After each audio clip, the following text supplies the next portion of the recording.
ভারতে অনুপ্রবেশের চেষ্টা, সীমান্তে আটক ১০ জন। আটকদের মধ্যে একজন দালাল এবং বাকিরা হিন্দু ধর্মাবলম্বী বলে বিজ্ঞপ্তি দিয়ে বলেছে বিজিবি। ভারতে অবৈধভাবে অনুপ্রবেশের চেষ্টার অভিযোগে একই পরিবারের ৪ জন সহ ৯ জনকে আটক করার তথ্য জানিয়েছে বিজিবি। তাদেরকে সীমান্ত পার করে দিতে যাওয়ায় এক দালালকেও ধরা হয়েছে। শুক্রবার রাতে পাঠানো এক বিজ্ঞপ্তিতে বিজিবি এ তথ্য জানিয়ে বলেছে, বৃহস্পতিবার রাতে এবং শুক্রবার দুপুরে তাদের আটক করা হয়।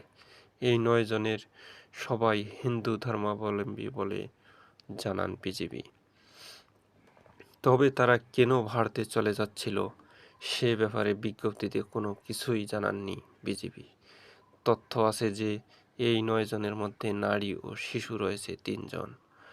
লালমনিরহাটের পাটগ্রাম ও নীলফামারীর ডিমলা সীমান্তে অভিযান চালিয়ে তাদেরকে গ্রেপ্তারের কথা জানিয়েছে বিজিবি। শুক্রবার দুপুরে লালমনিরহাটের পাটগ্রাম উপজেলার আঙ্গরপোতা দহগ্রাম সীমান্তের গোলপেরটারি নামক স্থান থেকে দালাল বেলাল হোসেন এবং সিরাজগঞ্জ সদরের একটি পরিবারের ৩ ও ১২ বছর বয়সী দুটি মেয়ে শিশু ও তাদের মা-বাবাকে গ্রেপ্তার করা হয়। অপর একজন নারীকেও আটক করা হয়। বৃহস্পতিবার রাতে নীলফামারী ডিমলা উপজেলার সীমান্তবর্তী নামাজীপাড়া এলাকা থেকে আটক হন দিনাজপুরের খানসামা উপজেলার ৪ জন।